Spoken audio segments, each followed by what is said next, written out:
On the morning of Friday the 13th of September 2024, one of the most gruesome attacks imaginable was carried out in the town of Luton in England. What's suspected as gunshots are heard within a residential tower block, and once armed police arrive, they find a scene that would disturb even the most hardened of officers.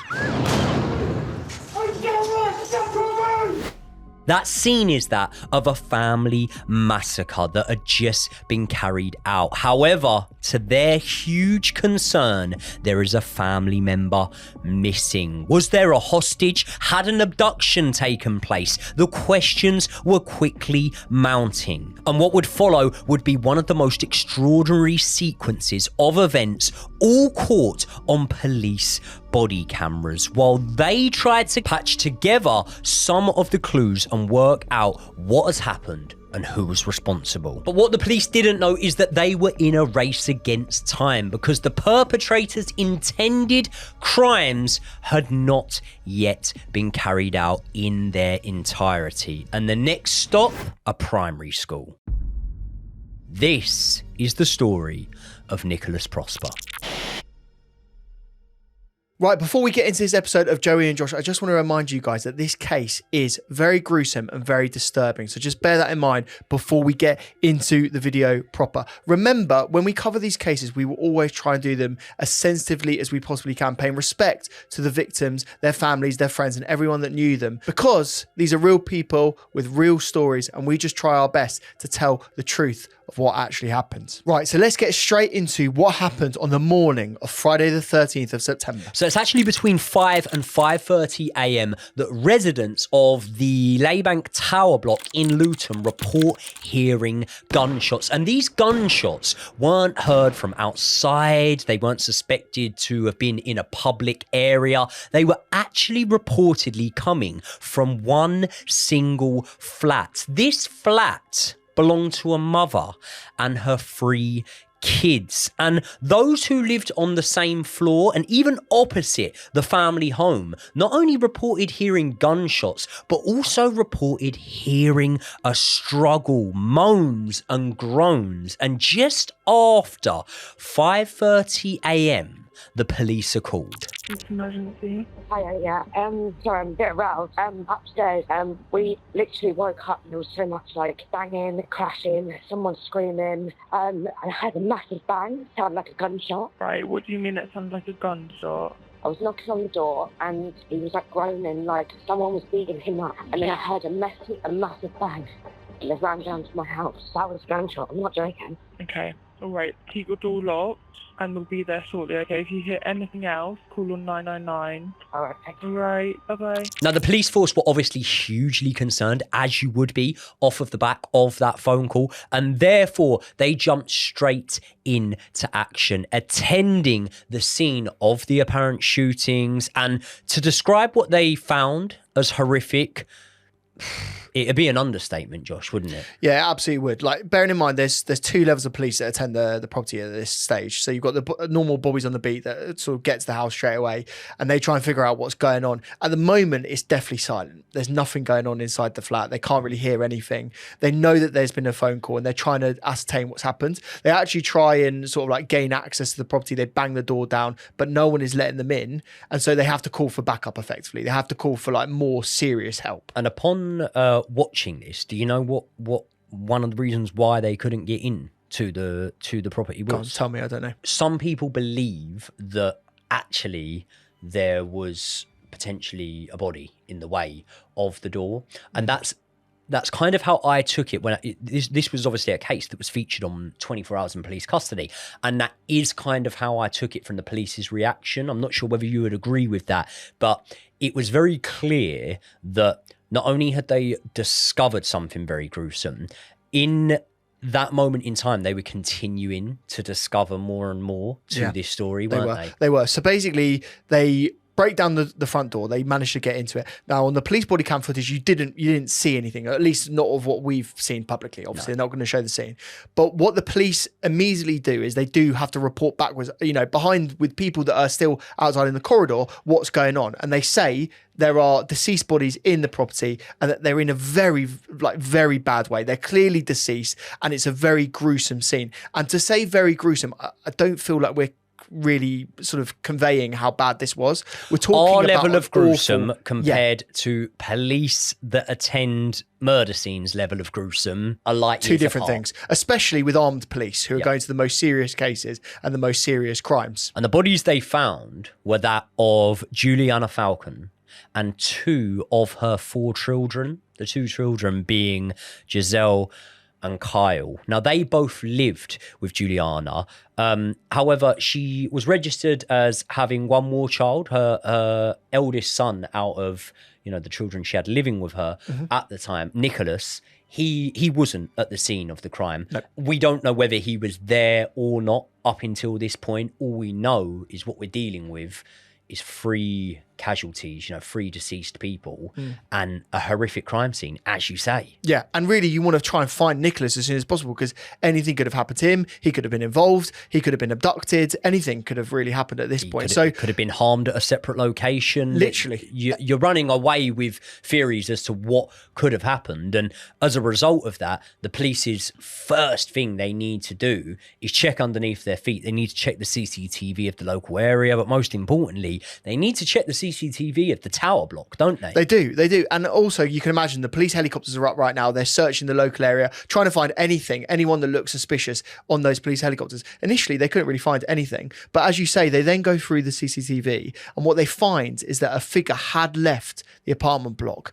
There's a stairwell that effectively leads down. And they'd captured a figure leaving. Now, that figure, just to give my thoughts on what I felt when I was watching the CCTV footage of the figure, it looked like a male to me. Yep.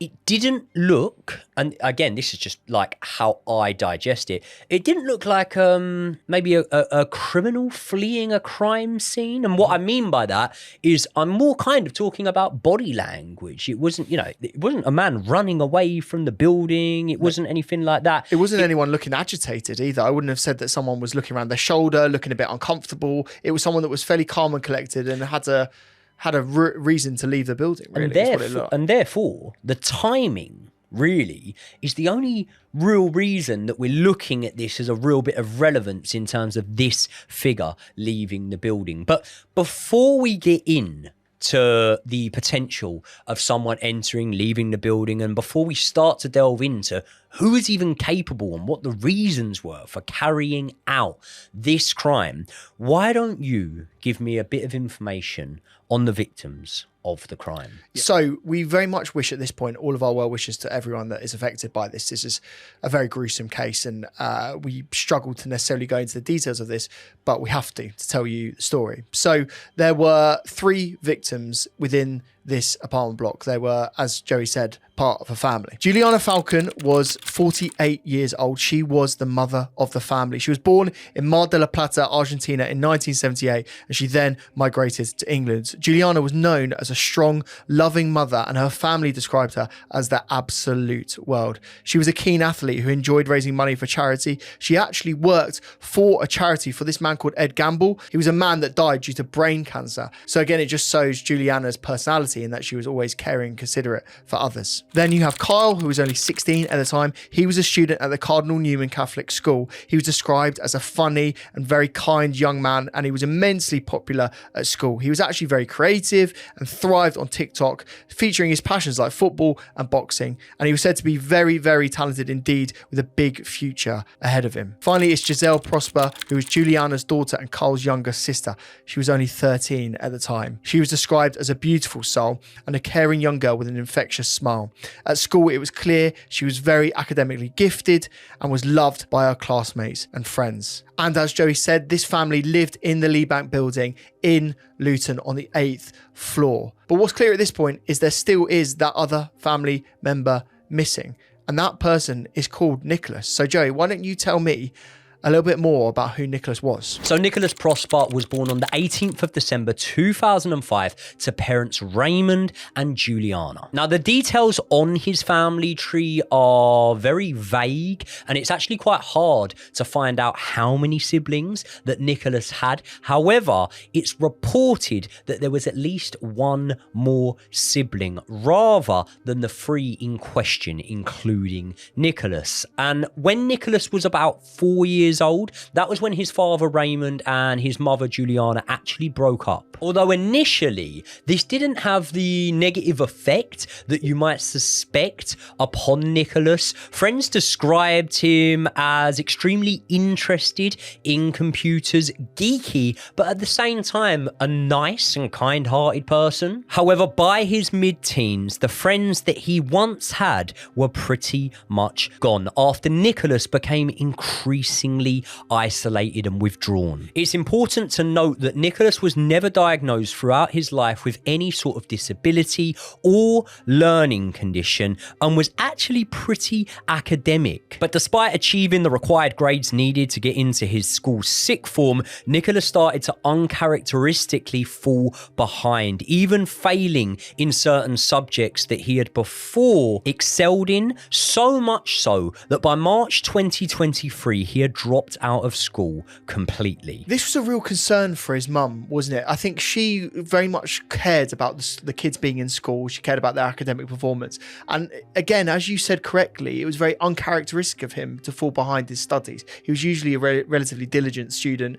and cared about his grades. And it feels like a little bit of like a personality change, like almost like overnight. Felt like a bit of a personality change. I think so, and I feel like it was almost like a spiraling moment. I feel like Juliana could probably see things were unraveling quite quickly. And to be honest, mate, it's not just the way that he was spending his time, which was, you know, glued to the computer, video games, and more that we'll go into in a minute. It's just the fact that as any parent, you wouldn't feel that that is healthy for your child to be living in that way. The context we've already given this is, you know, they live in a tower block, in a block of flats, in, you know, on a council estate. And obviously, despite the fact that the world's changing, right? A lot of my friends, maybe friends that you went to school with and whatnot, grew up in similar circumstances. And you know, we were out, we were playing with other friends, we were socializing, interacting. So for you personally, if you were a parent and you saw that your kid had become reclusive, you know, to the point where they weren't leaving the house, they were nocturnal, staying up all night on the computer, constantly being glued to that computer or games consoles, and the fact that he would actually get annoyed at his mother if she tried to encourage him to go and do more sociable things. Would that be a massive worry for you if your kid was showing those sort of traits? Well, this is the thing, right? When I was 18 at the time, I did love video games and I spent a lot of my time playing video games in my spare time, but I also went to school and I had all of these other social activities. But what I would also say is there's two different types of gaming, because I think what I don't want to get out of this is, because what a lot of the media do is they completely say that gaming is awful and that it's the worst thing you can possibly do. For a lot of people enjoy gaming and do it very naturally, and also people can do it very socially. There's two different types, isn't there? There's single player games, there's multiplayer games. Yeah. When I played multiplayer games when I was 18, I made friends. I met people that I would never have spoken to otherwise. I had a friend in Newcastle, weirdly enough, that I had never met, that became one of my best mates. Weirdly. Do you want to give him a shout out? There you go, Peter. His name was Peter Payne. His Big name P. was. Yeah, Big Big P. No, Peter Payne. Oh, Peter Payne. Yeah, he caused pain in Call of Duty. There you go. Legend. There you go. He was a legend. So I think there's two different ways of doing it. But as we've said in this case, the type of gaming was very much reclusive. It was in his room. It wasn't social. It wasn't like he was on comms to other people. He was in his own little world. And I think that was the scariest part, is that I feel that at this time he was creating his own world and his own sort of like echo chambers. And you need to be very, very careful about kids like that, because if they're not seeing contrary perspectives and contrary points of view, they go down very dangerous paths. And I think that's what we saw in this case. I think this is something that in society today is quite sort of prevalent, because we've just had obviously the assassination of Charlie Kirk. A lot of the alleged suspect, the shooter in that case, a lot of the media has focused upon, as you say, the gaming element, the discords, the online chats that he was in and things like that.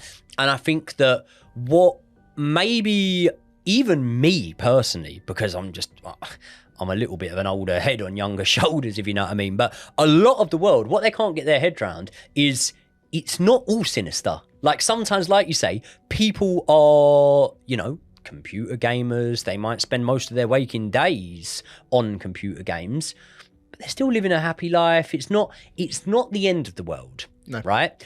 But what I would say is Nicholas's behaviour would have been very apparent to his mother, Juliana, of how different it was to that of his sister and his brothers. Yeah. And I would specifically say his sister as well, because she was kind of described as a bit of a social butterfly, wasn't she? Yeah, she was known as someone that was very popular at school and very well liked. And also she, like, what is the saddest part of this is she was described as having a very infectious smile. She was the type of person that would always make people happy being with her. So yeah. You can see it from the pictures of her. She has got an infectious smile, you know what I mean? And Kyle as well, the exact same, described as someone who had a large friendship group, also described as someone who we didn't really read too much about him being as academic per se as Nicholas, but he was very sporty, Very talented. a very talented young kid, confident. I would say that, look, it's very hard when you don't know the people, but from the accounts we've read on the social scale, they were a lot more comfortable and happy than their brother Nicholas. But also, any type of behaviour can become addictive and going a little bit too far, right? You can, like, people would say, oh, you know, he's a really sociable guy, he goes on nights out. But if you go raving every single night until 3 a.m. and you're never coming home and you're doing X, Y, and Z, that's not necessarily a good lifestyle, right? Same for if you're a gamer, you're spending all of your waking hours online and within a virtual reality, and you're not paying attention to what you need to in the real world. Exactly that. And at the same time, what you're doing is you are isolating yourself increasingly day by day. And at the same time, you could perhaps start to realize that your younger siblings don't see the world in the same way that you do. They're not that much like you. As I say, they're popular, they're sociable, they had large friendship groups, and it is alleged after the fact that Nicholas had a particular disdain for his sister Giselle. And on Friday the 13th of September, that hatred goes to a whole nother level. Right, before we get into that, I just want to remind you guys of Space Cause, the all-in-one mushroom and adaptogen powder that are huge fan favourites of the channel, and I know are huge favourites of yours as well. And yes, they have just brought out this amazing stuff called Matcha Dust. You'll see it's open because I have this all the time, and I have it all the time because it has things like lion's mane for focus, cordyceps for endurance, chaga for antioxidants, and ashwagandha for chill, maca root for energy, and natural caffeine from the matcha as well, which gives you that natural energy boost. And it also has vitamin B5 in there to help you beat fatigue. And did you know this stuff is vegan and cruelty free, and it's made with all natural ingredients, plus it's got a beautiful and light vanilla flavor, so you're going to want to be drinking this all the time. Yes, you can have it hot or cold, you can have it with water, and if you want to be really decadent, you can have it with milk. That is the best way, I find, to have it. And the good news is, if you use code Joey and Josh at checkout, you will get 20% off. And remember, you can do that using the link in the description. Now, let's get back into the video. So just before we get into this next bit, this is incredibly graphic. This is the murder of the family. And so we're going to go into details. We're going to try and do it as sensitively as we can, but just bear that in mind. Right. So it's the morning of Friday the 13th. Nicholas is still awake at this time. He's in his bedroom. And what he does is he uses a stuffed toy, a doll that he has, and fires a shotgun into this dummy. He wanted to prove that the gun he had worked, and he wanted to use that and have a physical practice to actually do that. Why he decided to do that the morning of, why he decided to do that inside his flat, I will never know. It is a crazy thing to do. Or how he had a shotgun. Let's get into that later on. But let's talk about the actual morning itself. So his mum Juliana wakes up to the sound of a gunshot. She must have been incredibly concerned. She must have been shocked. She must have known, she must have been thinking, could there be something more sinister? Gas leak, anything she must be thinking of that could be harming her family. She'd be terrified. And once again, the context here, like you just said, her family, she is the sole caregiver for this family, for these children. You know, she's raised them. These are very sort of like humble beginnings that they've come from. The mum's done such a good job protecting her family that, of course, immediately, as soon as she hears anything that could remotely come anywhere close to being danger, she is ready to do what? To protect her family. Go straight into it. And that's what she does. She goes into Nicholas's room, opens the door, sees in his hands that he's got a shotgun. She literally discovers him with a shotgun. I honestly don't even know what I would do as a parent in that stage. And then she tries to go and disarm him. She tries to grab the gun off him. You can imagine they're furious. You can imagine how annoyed she is at this, her little boy having a shotgun in his hands. It's ridiculous.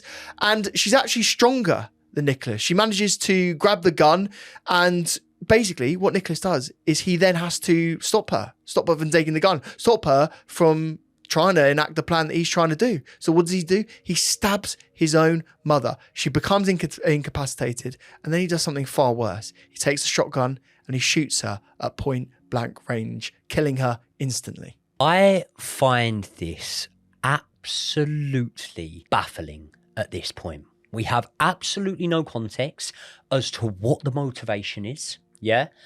By all accounts, from everyone we've heard from, this is a great woman. Like, you know, she's raising her kids. She's trying her hardest. As I say, she's the provider for her children. And let's be honest, Josh, right? Some people might want to dance around the issue and whatever. It's not easy. Like, the woman's got a weird kid. Yeah, she's got two kids that are thriving socially. You know, that they're doing really well. She's got one kid who won't come out of his room and wash and get off his computer and stuff like this. The woman's got a lot on her plate. Yeah, do you know what I mean? And the thing which makes me, you know, lean towards the fact that she would have known this as well is the fact that by the accounts that we've heard, the second she wakes up, she doesn't walk into Giselle's room. She doesn't walk into Carl's room. She walks in to Nicholas's room. She immediately goes after Nicholas when she sees the gun. Now, my initial thing would be, I would be frozen in shock, I think, right? However, I think if there was a place in the back of my mind where I thought that maybe there was some capability, maybe someone had gone a little bit insane or something like this, I think I'd maybe be a little bit more ready for that scene. And I think that her actions maybe show that on some level she knew there was something wrong with Nicholas. This is just my interpretation. I will never be able to... I think as well, right, she's a strong woman and she ran straight into the fire. And I think she ultimately felt responsibility for Nicholas as well. And so I understand the decision that she made. She just went, in a weird way, she's got woken up in the middle of the night. She's sort of coming to, she's trying to figure out what's happened. And so you would go straight into Nicholas's room. But what she finds in there must have terrified her in a way that we can never really contemplate and get our heads around, can we? No. And what is even harder to contemplate is the sequence of events that continued to unfold after that. Obviously, the ruckus in Nicholas's room and in the hallway of the flat has not only woke residents of the building, it's obviously woke both Giselle and Kyle. Now, they have rushed out upon hearing the struggle. The siblings have come to the aid of their mother. However, immediately they've discovered it's too late. They've seen what I can only imagine would be the worst thing that a son or a daughter could ever see in their life, which is their mother, you know, lifeless in the hallway at that point. Now, it's at this point that Nicholas turns his attention to Giselle, right? And he fires a shot at Giselle. Do you know he actually misses? He makes contact. Yeah. He grazes the back of Giselle's neck, I believe it is, right? But she does manage to escape him. I say escape, bearing in mind they're in a tiny council flat, right? So she actually heads over to the dining table and she hides underneath the table. Nicholas slowly walks over to that dining room table. He lifts the cloth and he shoots Giselle at point blank range. Meaning at this point, he has shot his mother and his sister for no apparent reason. This leaves Kyle in the flat on his own with his brother. Kyle heroically rushes to the kitchen, right? And he actually grabs a knife to try and defend himself, but his brother shoots him. Now, once he shoots him, Nicholas actually walks off. He goes back to his room to start getting things ready and whatnot. And Kyle, in his almost dying breaths, is still trying to protect others. He actually crawls from the kitchen to the hallway in the direction of the front door to try and escape from the flat, probably to try and get aid for his family, also to alert other people that there's a gunman on the loose. And Nicholas obviously hears Kyle, and this actually shows the psychotic side of Nicholas's personality. Do you know what he does in this moment? Is it where he starts stabbing him? He runs out, and like he did to his mother, Yeah. he stabs his own brother. Yeah. And he doesn't just stab him once. He stabs him over 100 times in what must have been a incredibly forensic attack. Yeah. And that's over 100 different wounds, by the way. That doesn't mean 100 attempts. You know, there would have been a lot of resistance from Kyle, but obviously once that resistance, was met by Nicholas, Kyle very shortly met his end. I think what this depiction has told us, because bear in mind, we were sort of picking up details as we were watching various different documentaries and podcasts on this. It just showed me, especially bearing in mind the police that were talking about the scene as well, how harrowing this must have been. And not only for the victims and the people that were there, but also the people that had to go in and see this as well. It was a very problematic and traumatic scene. And as we say, our thoughts and condolences go out to the family and friends that were implicated. 100%. And I mean, look, mate, me and you, we're pretty thick-skinned to this sort of stuff. We both watched the actual the episode of 24 Hours in Police Custody that this was featured on, and let's be honest, mate, it was a hard watch, wasn't it? It was. And that's for us that cover this sort of stuff. Yeah, this is the sort of thing where this felt very real and very visceral in a way in which cases sometimes don't. Do you know what I mean? There are some cases, true crime cases, that you don't really see the video evidence. You don't really have any imagery to kind of get your head in where it was going on. And you can tell by the way even the police were talking on that footage that they were really worried and very concerned. Even the police and were shaken up, mate. Yeah, Even the police were uncomfortable and shaken up, and as they would be. There was a total of 7 shots let off inside of that flat before Nicholas flees the scene. So what's clear at this point is that CCTV has captured a man that we believe to be Nicholas leaving the property. They captured him on that CCTV camera going down the stairs, leaving the property, but also there's a CCTV camera in the car park that captures him leaving the block, walking away from the car park and towards a sort of a wooded area, basically a path away from the building. And the concerning thing about this is that when the police are analysing these images, they feel strongly that there is an object in the bag that he is carrying that could resemble a shotgun.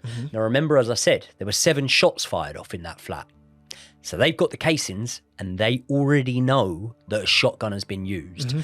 So the fact that there is now a man roaming the public potentially as, normal civilians like me and you, mate, are waking up, ready to eat our breakfast and whatnot and head to work, there's a potential gunman on the loose. Yep. And also he had a 20-minute head start. I think by the time they got the CCTV footage, it was about 20 minutes after he had disappeared. So that's a big amount of time. Bear in mind, we're in Luton. So he could have driven away, he could have fled the scene on a bike, but also he could have potentially got towards Luton Airport. He could have fled the country at this point. Think about that. It's super close to Luton Airport, actually, where they were. So in 20 minutes, he could have been near enough there. But what actually happens next is stranger than you might think. 2 police officers that were originally guarding the corridor in which Nicholas Prosper and his family lived were being sort of, I suppose, let off their work. They were they'd finished their night shift and they were basically heading to the station to wrap up and then go back to their homes. As they were driving away, they see a strange man on the side of the road. Now, the key thing to remember is that police were being warned at this point if they saw anything suspicious, anyone that didn't look like they were going about their daily activities, to stop them and immediately question them. Because, as Joey said, we potentially got a gunman on the loose. Now, what is interesting about this is they didn't stop anyone. Someone put their hand up and called for them to have a conversation with him. So at 7:55 a.m, 2 police officers get out of their car and they start speaking to this man. They're so concerned that they immediately handcuff him and caution him. And this is where we see the scene. Okay, you don't have to say anything, but it may harm your defence if you do not mention when questioned, some which they trial in court. Anything you do say may be given as evidence. It's not murder.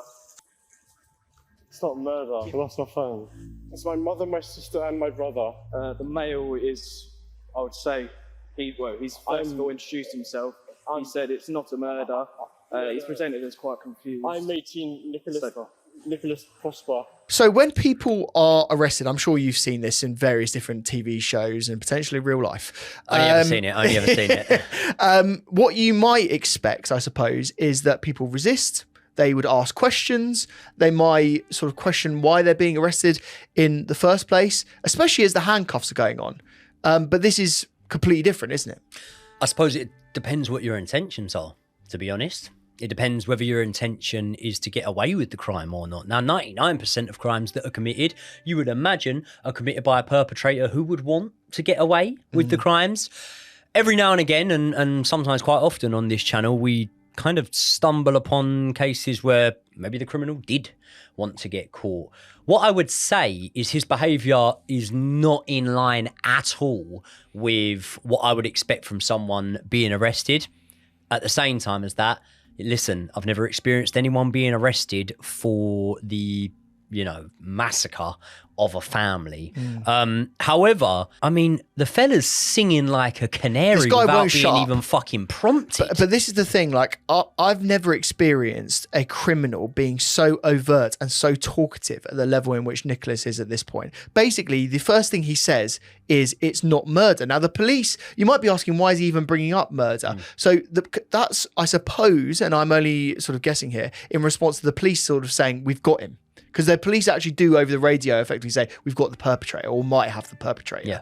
And so Nicholas immediately at this point says over and over again, by the way, this isn't one time. He says, it was a murder, it was a murder, it was a murder. So the police are sort of confused and they do say he appears to be confused at this point.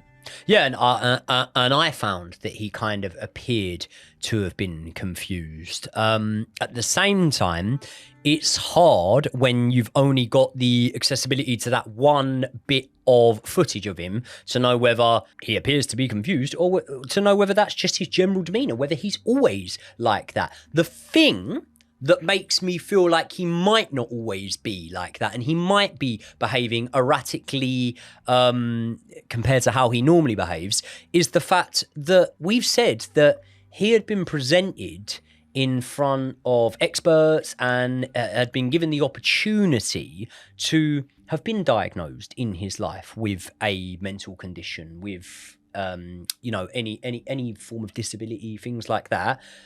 Throughout, we've been told that he was never diagnosed with anything.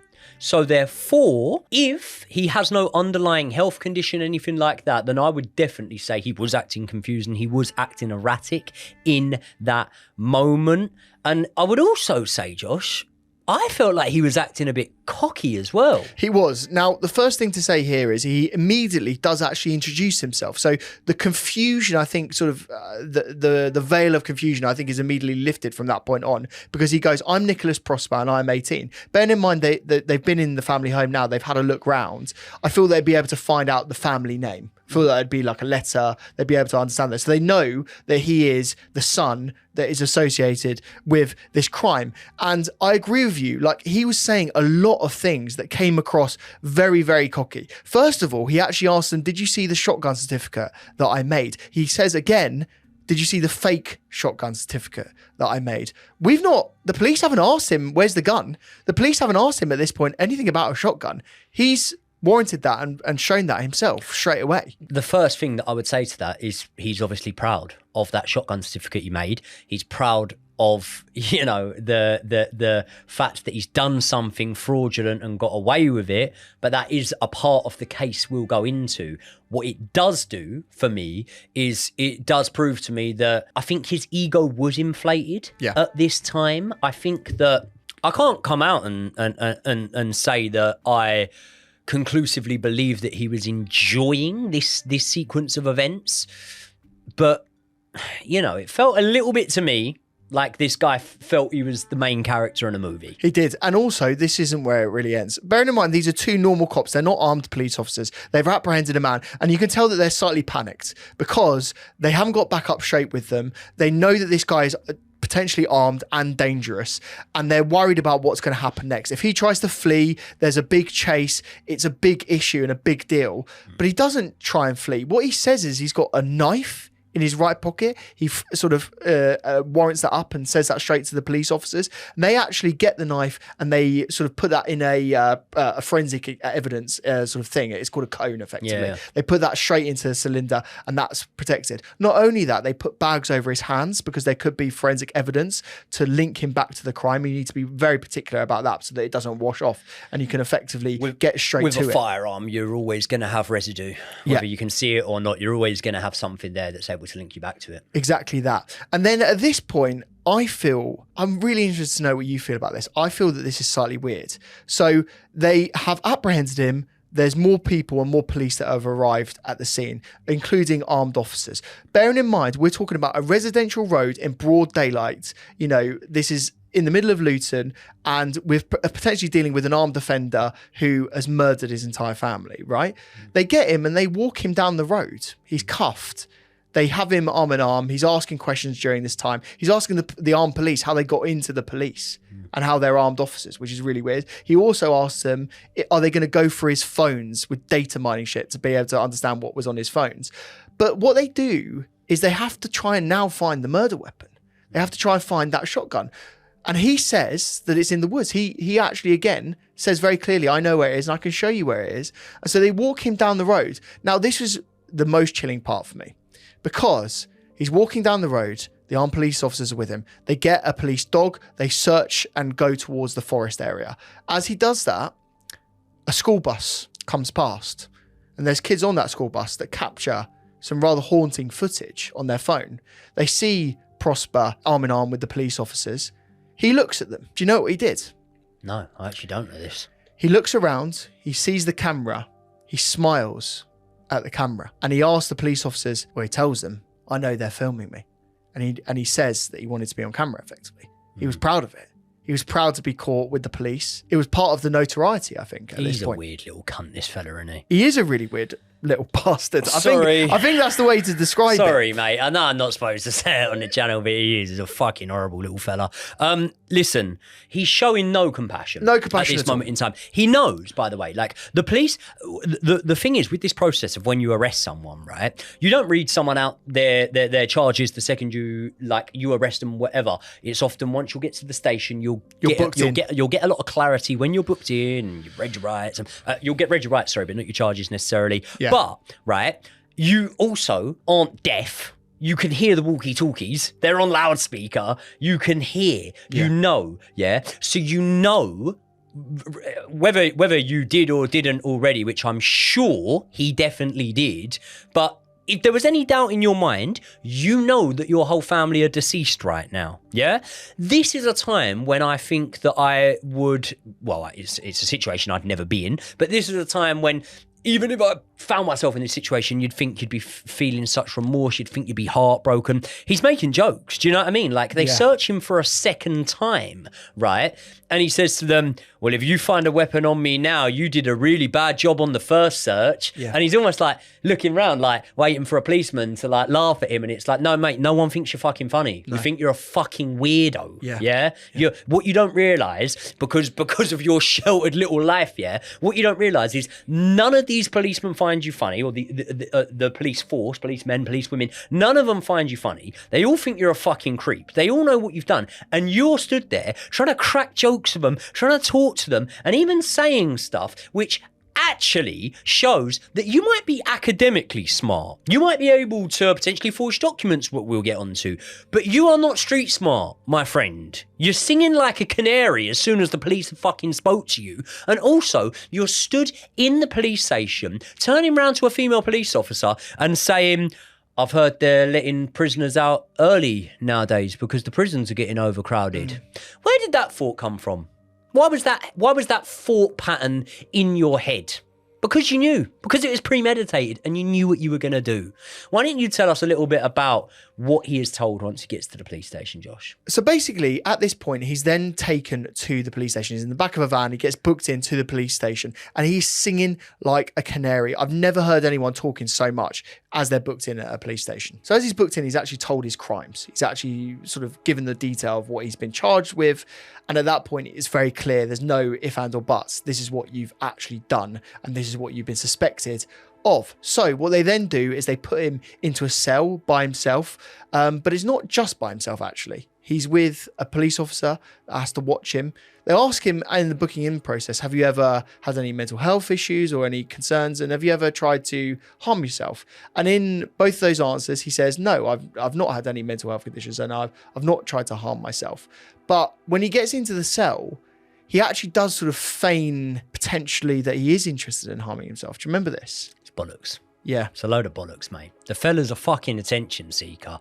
And the patience that the police force have when dealing with these type of people is clearly why, you know, I would never be would never be any good at that line of work, because I'm telling you now, I would just want to beat the shit out of this kid, to be honest. This kid has just committed the most horrific of horrific crimes, and he's saying to the policeman that is that's sort of tasked with looking after him, keeping him safe. He's saying to him, you know, what would you do if I was to try and harm myself? What would you do? And the police officer says, well, look, mate, listen, I'm not here to. And the police officer's been really calm, and I want to say fair, but it's not fair. It's unfair because you shouldn't even be nice to these people. Do you know what I mean, right? But the police officer, by the letter of the law, is doing his job perfectly with him, right? He's been very fair with him. He's saying you're under no threat, nothing like that, no danger. I'm here to make sure that you are safe and to make sure you have what is needed. And in the meantime of this, bearing in mind, right, like, prisoners, and I get that he hasn't been sent down yet, but people sit in their cells and stare at blank walls for God knows how long. This fella's lucky he's got someone to be able to stand there and talk to, and this bloke's conversing with him as well. And as well as the fact of saying, like, look, I don't want to talk about what's happened, whatever, I'm just here to make sure you're okay. He actually mimics an attempt to stand up as if he is going to do something to either harm the police officer, to try and harm himself or something like that. And that's at that point when the policeman walks towards him, and you can tell he's forceful with him without having to actually be physical. And like you'd expect, you know, Nicholas shits himself when he does that.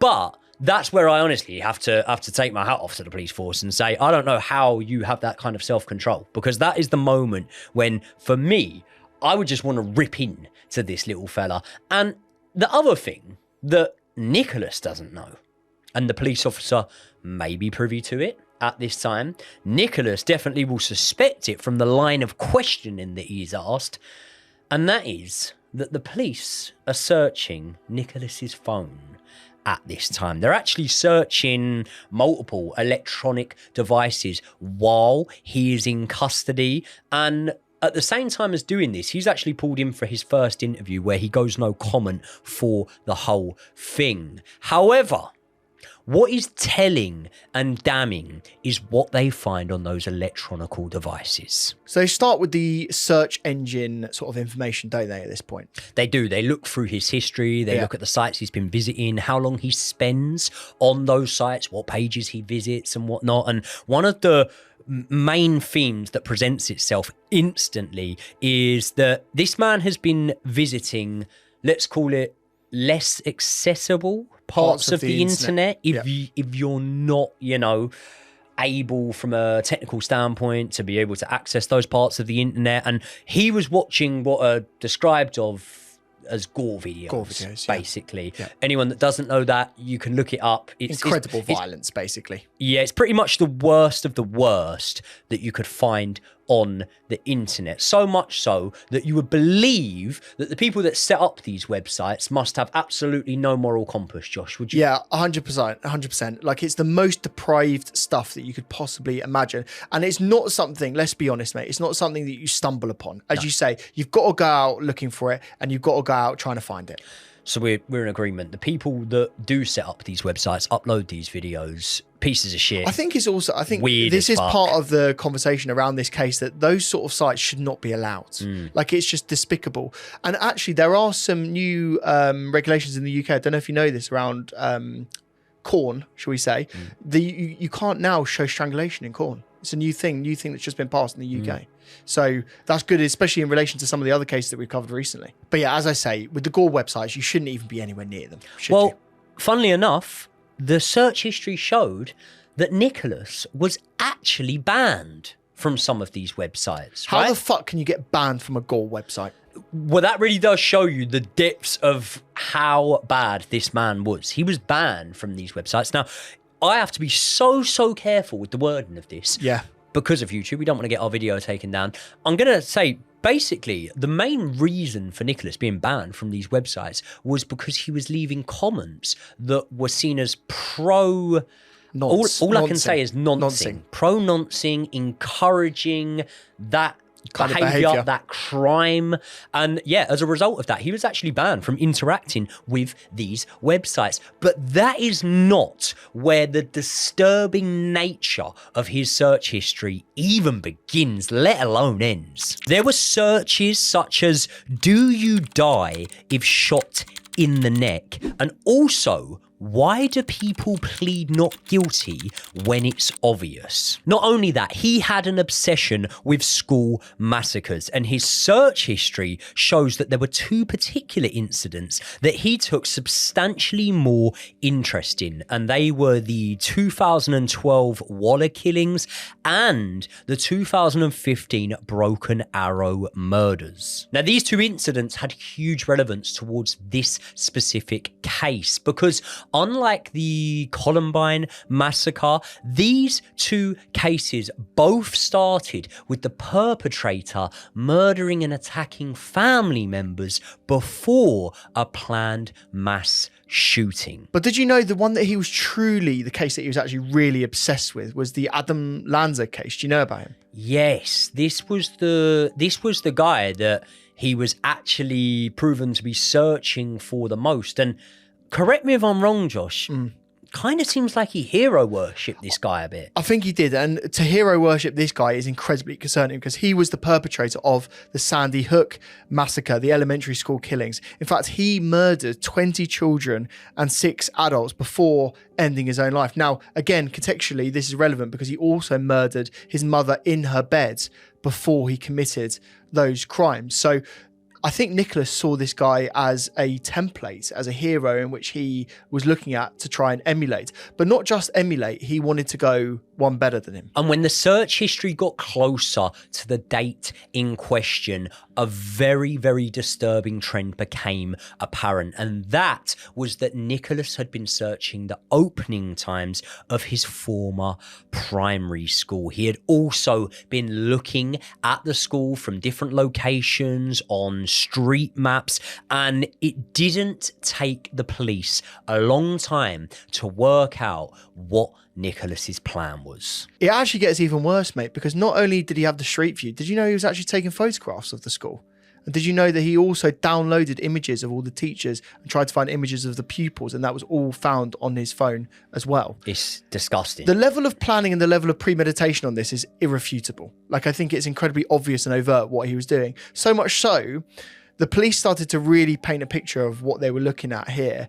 And what they had found is that he was researching different school shootings to try and find out what the most killings were of a school shooting. That actually happened to be Virginia Tech. Do you remember this case, the school shooting in Virginia Tech? That was actually 33 victims that were killed in 2007. The scary thing is that when they did find the shotgun, remember we were talking, they were going and searching in the woods. When they found that shotgun, they found a bum bag, and that bum bag was full of shells. Inside that bum bag, there was 35 shells, which for the police was indication enough that he had planned to kill 35 children. Let's make that very clear, because he was going to a primary school using those shells. It's disgusting. Well, speaking of disgusting, mate, it gets worse. Yeah. Because under no circumstance would you want this man, that's what this is, a man near a primary school, especially with the history of violence and recent violent offences that he is alleged to have carried out. But what else is this man, Josh? He's a complete and utter nonce. He's a nonce. Yep. He's a nonce. When police have been going through that phone, they have found over 200 indecent images of children on his devices. He's been downloading them over a prolonged period of time. And the search history shows that when he visits these pages, he usually spends around the same amount of time on these pages. Now, I don't need to go into any more crude and graphic details than that. But if you've got a brain inside your head, you very clearly can see that this man is a nonce. Not only should he not be on the streets, he should not be anywhere near a primary school. And it's not just that. The evidence stacks up so much more against him. We actually find out at this point how he managed to obtain a shotgun. As we've said many times in this case, he obtained a shotgun. In the UK, guns are not readily accessible. It's very difficult to get your hands on them, or so I thought before going into this case. What Nicholas had done was an immense amount of research. He had looked into gun clubs, pigeon shooting, that sort of thing, and found out how they got their shotguns. And basically, he spent a lot of time trying to find that. So what he does is he reaches out to a shotgun seller and says that he's interested in taking part in clay pigeon shooting. The shotgun itself was worth 150 quid. He offered the shotgun seller 500, which should have probably rung alarm bells, but the shotgun seller basically had cold feet, didn't necessarily think that he was the right guy for it, and thought that something was weird, and so he didn't meet up with him and didn't sell it to him. So what Nicholas does is he calls up another guy, literally rings him up on the phone. Yep. Has a conversation with him, speaks to this guy. This guy's got a shotgun on sale for 500 quid. So what Nicholas does is he offers him 600.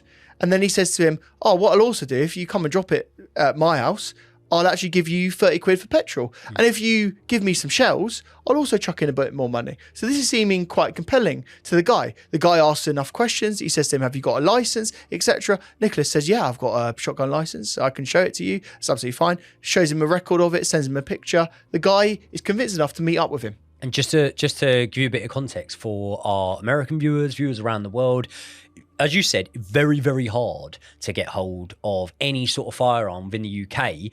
The reason I can actually give you a bit of relevance to this is my brother had a shotgun license, right?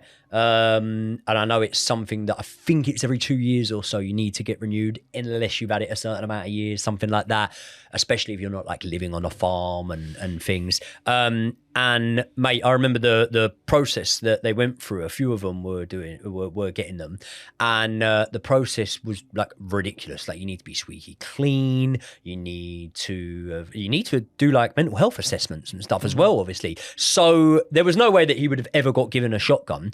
And the fact that he was able to not only produce fraudulent documents that were to the standard where someone that had been in the industry for years and years has fallen for this, but also it's not just the fraudulent documents, mate.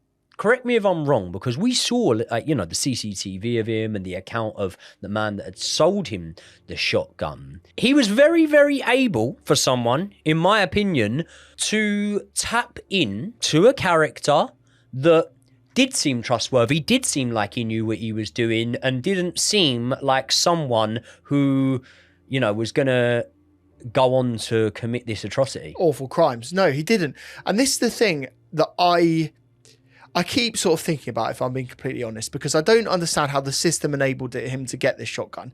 But I also don't understand how a shotgun dealer, a man that sells shotguns and is in the industry, walked up, and bear in mind, they met in person. He actually drove to Luton to meet Nicholas. They met in that car park in which we just described him earlier on fleeing the scene.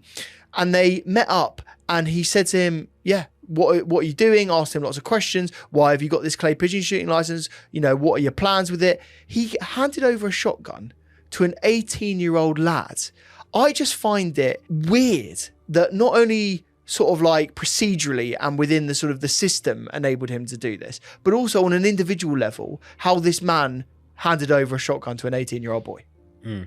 I wouldn't know. I wouldn't know the complexities behind it, around how it works. Yeah. One thing I do know is it never looks great when you're doing it in the car park of a tower block on a council estate.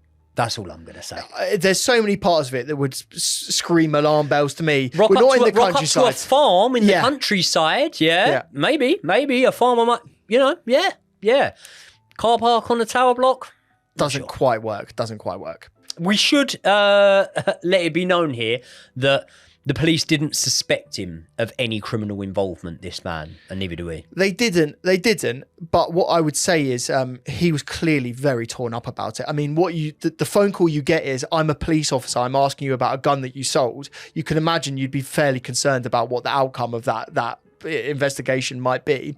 And so, yes, he was cleared, but I don't think morally he's going to be able to sleep very well at night knowing what happened as part of it. And look, that's not to cast aspersions on a man. People make mistakes. Yeah. That's fine. That's very normal. I think what you're trying to say is being cleared of a crime doesn't then make you, not guilty of bad judgment. No. And also, I'm sorry to say it, but I don't want that man selling any shotguns for the rest of his life, to be honest with you. Especially when you know what's happened and the lack of vetting that actually went on. So at this point, we have kind of gotten a confession, haven't we? We've gone into the police officer's interrogation area. He's spoken so much. He's divulged so much. We've seen all of the evidence on the phone. We've seen the shotgun certificate. He actually talked about forging the shotgun certificate already because he was proud of it.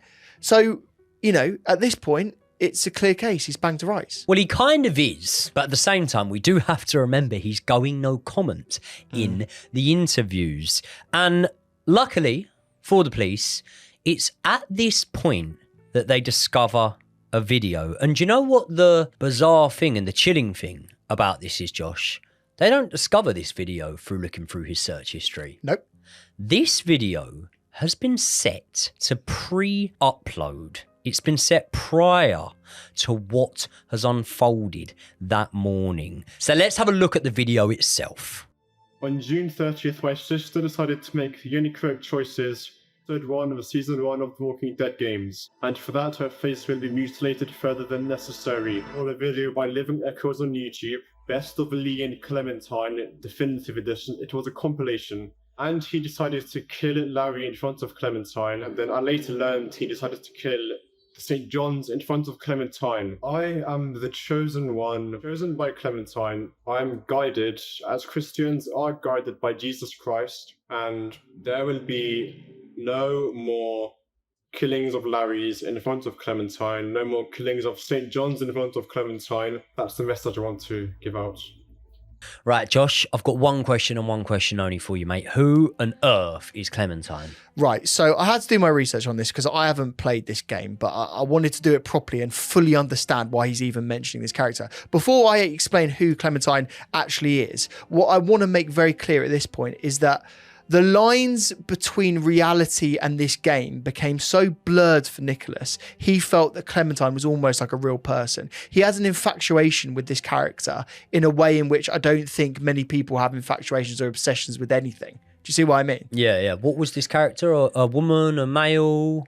So this character is an 8-year-old girl. Oh, so a child. A child. So he's got a fascination with a child, is he? Not only a fascination, mate, I would say an obsession. To a degree in which it admits to the crimes in which we were talking about earlier about noncing as well. Yeah. So Two it's very indecent images and an obsession with children, and you were on your way to a school. Okay, things are starting to add up for me. Things are working tell me out. a bit more. Yeah. So Clementine was a character in the Walking Dead games. She is, as I say, a young child, and what she is exposed to in the games is awful. She basically has to deal with the zombie apocalypse, and she has to see the ramifications of that zombie apocalypse, both from the survivors but also from the zombies. As a result, she sees incredible violence. Now, the context here is that Nicholas had played this game both by himself and also with his sister.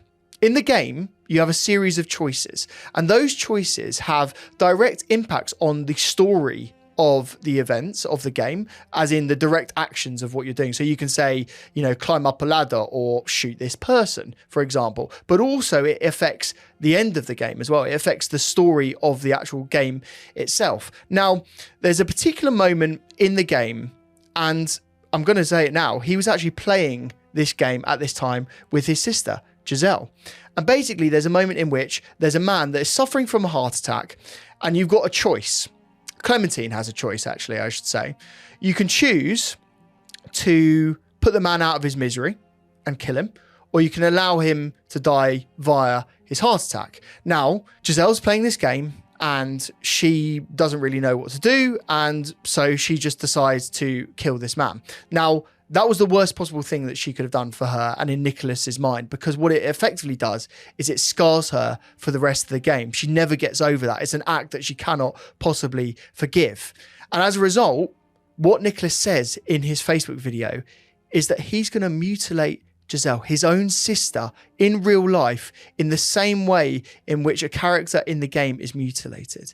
And this is just one part of that Facebook message that is absolutely abhorrent.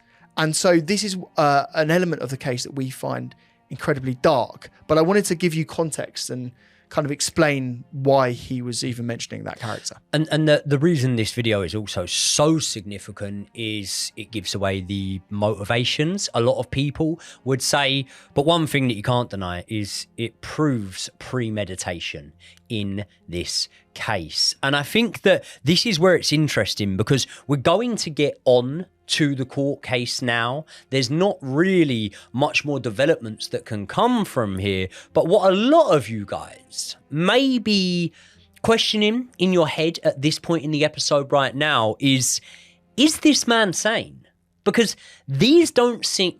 Listen, I don't believe that anyone who is able to take family members' lives in these circumstances have, you know, complete sanity.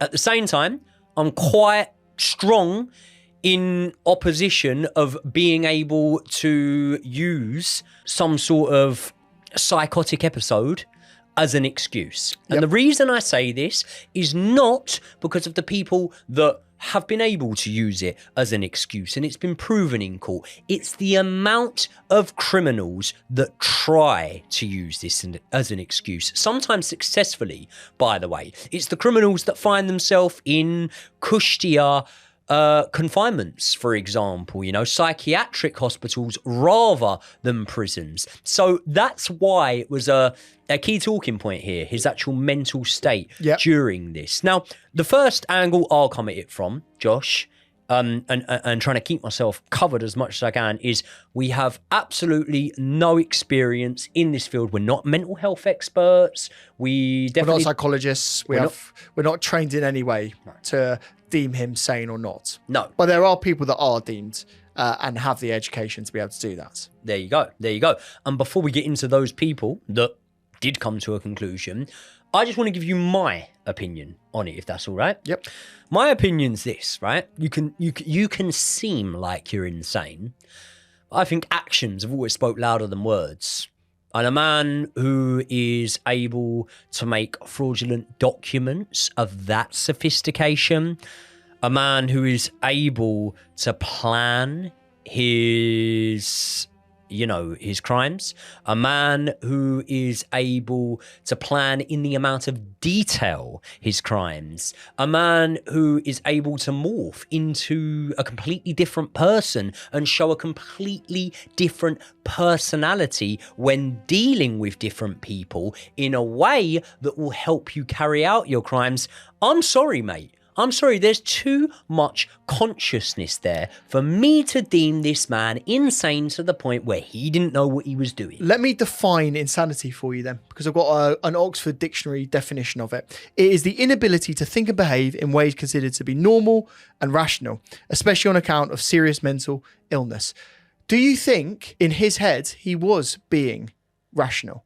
Do you think in his head he knew a plan? For me, it's all about premeditation. He had researched this. He had looked into it in great level of detail. As you say, go through the forgery. He had planned everything meticulously. So this isn't like a moment in which he suddenly just turns completely insane and isn't thinking in his own right mind. He had been planning this for a very long time, and he knew exactly what he wanted to do, exactly at what time. So much so that the actions of the police in finding him and apprehending him actually changed the course of what happened that day. Because in his mind, he wanted to wake up a little bit later, he wanted to kill his family in their beds, and then he wanted to go on to the primary school. That was his plan. Yeah. Now, what happened was that he was woken up early, therefore had to kill his family early, and therefore he wasn't able to go to the school at the time that he wanted to. So effectively, his plan was thwarted.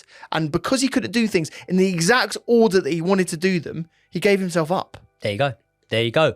And I'm just going to put it out there now and say that everything we've listed there would draw me to the conclusion that whether this guy's tapped, whether he is insane from a moral compass or whatever, I will not even entertain the rationale that he did not understand what he was doing in that moment. This fella knew exactly what he was doing.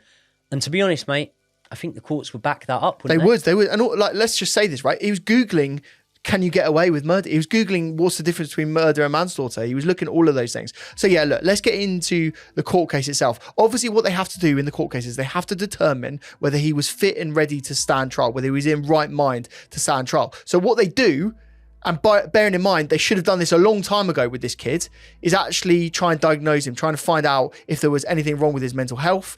And just for context in this point, because I think it's really important, Joey, they tried to get him to go to a mental health professional. And when I say they, I mean his parents and also his teachers had sort of like questioned his ability in the classroom to be able to do this. They had tried to send him there. His mother booked him an appointment with the GP, and she did everything she possibly could. Bearing in mind, he was 18 and a legal adult at this stage. Yeah. She tried to get him to go to this session with the GP. He didn't turn up and he wasn't sort of like ready to go. Yep. So he basically refused to be sort of asked questions by the GP. So they didn't do that, but the courts did.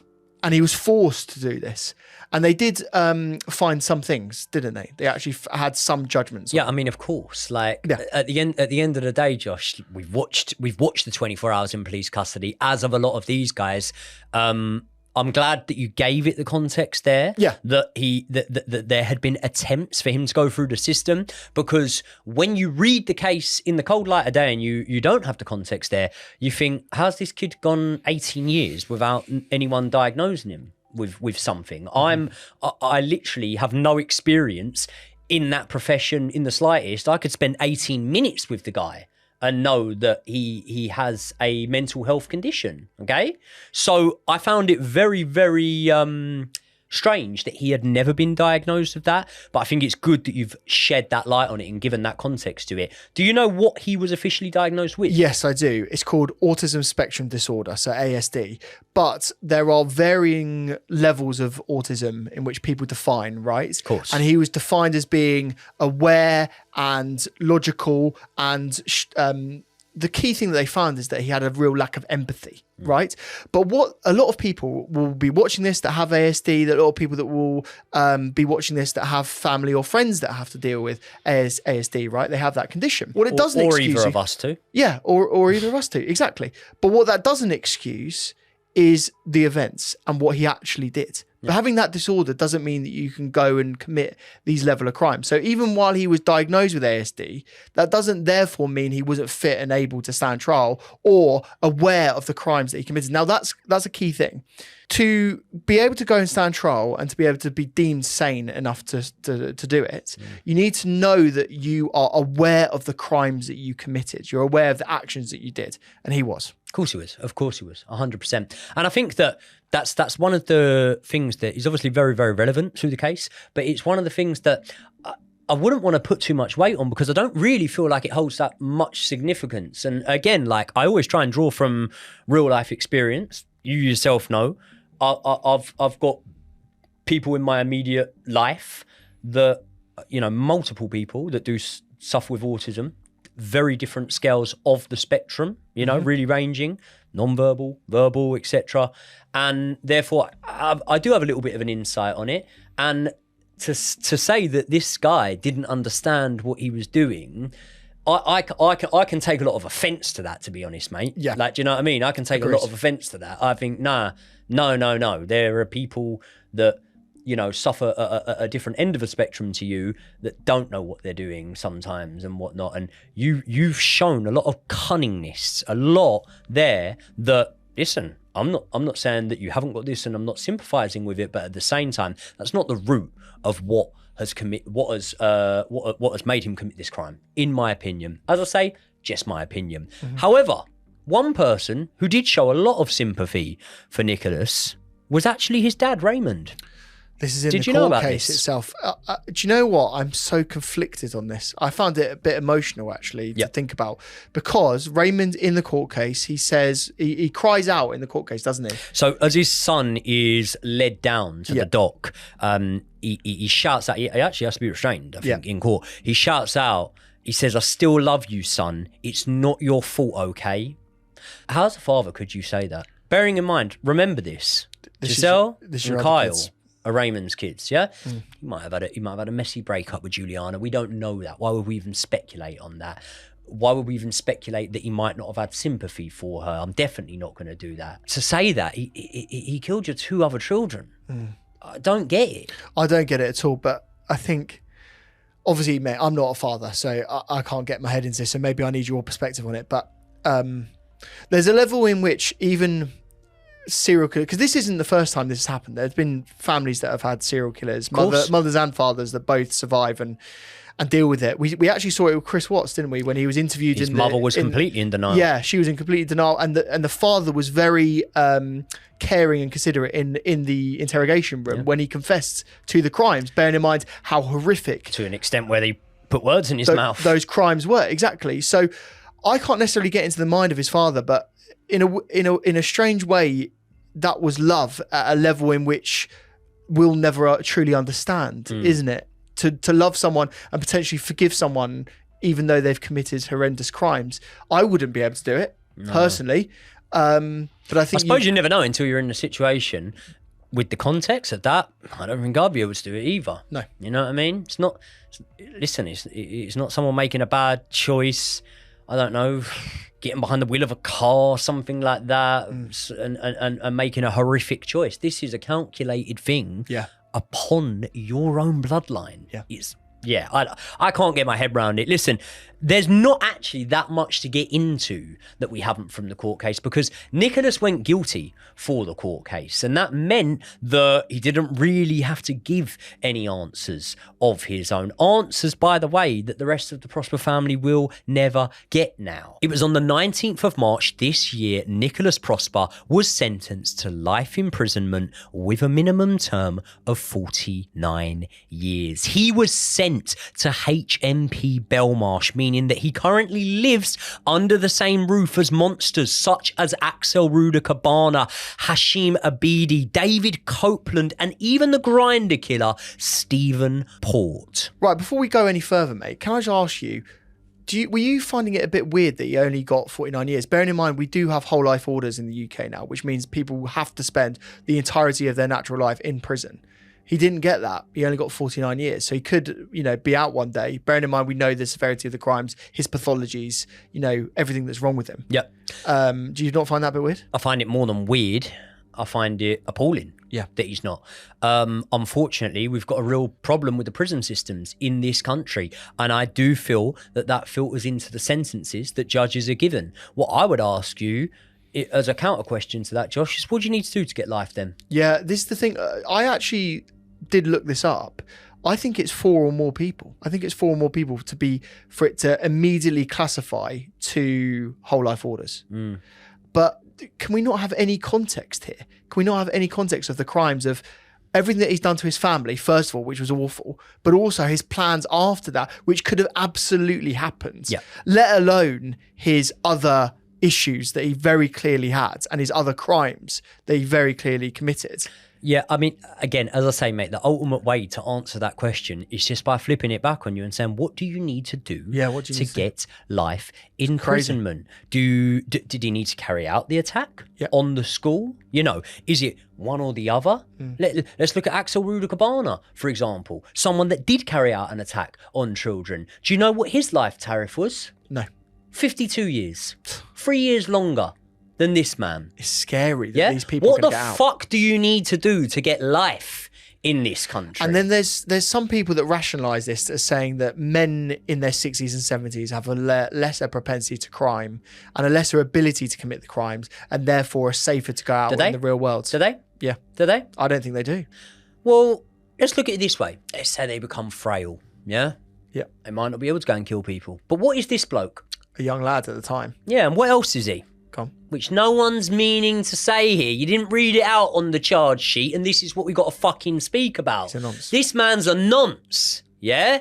This man is a nonce. Do you know when he went to court, the charges, of the 200 indecent images of children, something that without a criminal record could land you in prison right now, they weren't even brought to court. And do you know what the reason? Joking. Do you know what the reasoning was for them not being brought to court? I didn't know this. No, I didn't. The reasoning was because of the severity of his other crimes that they were dealing with. What a joke. What is going on with the system at the moment? There's got to be loads of crimes that are included within that. Exactly. It's a disgrace. Exactly. An absolute disgrace that he's not been sentenced for life. I think that this is where we cap it off, Josh. And again, like, we just want to show the condolences. Yeah, we for do. the family here. We do. And I think what I will say before I go into this is Nicholas wanted infamy. He wanted fame. And so what we're not going to do, and obviously we've created a video on this, but what we're not doing is doing that to venerate him or give him any more airtime than he deserves. In fact, he doesn't deserve a second more of our thoughts, let alone any more time in the video. But what we do want to do at this time is remember those victims. Juliana, a mother who cared for people beyond her family, so much so that she ran charity runs to raise money for them. Giselle, an intelligent little girl with what her friends described as an infectious smile. And Kyle, the boy who was incredibly popular and very successful with a very good life ahead of him, and a lad who had to fight for his life as well. We remember them and we think about all their friends and families, and we hope that in the coverage of this case, we've given them the sensitivity and justice that they deserve. Yeah, and as we say, it's been a hard one to cover, definitely a hard case to look into, but at the same time, we do our utmost on this channel to honor the community that we've been very, very lucky to build. You guys are constantly in the comment section letting us know what cases you want covered. And as for our members, they're actually the ones that have been suggesting upwards of 80% of the videos that we have actually been putting out from the channel in the last few months. So we really want to give a massive shout out to our members. You can become a member. We've got a link in the description below. Let us know what you would like to see covered next time out. Thank you very much for making it to the end of another video. Yeah, thank you so much, every single one of you. If you wanted to watch another episode on the Joey and Josh channel, why don't you check out the Chris Watts video? That will be the top link on screen. And below that will be a video that YouTube recommends that they think you're going to want to watch next. Thank you so much for watching, and we will see you in the next one.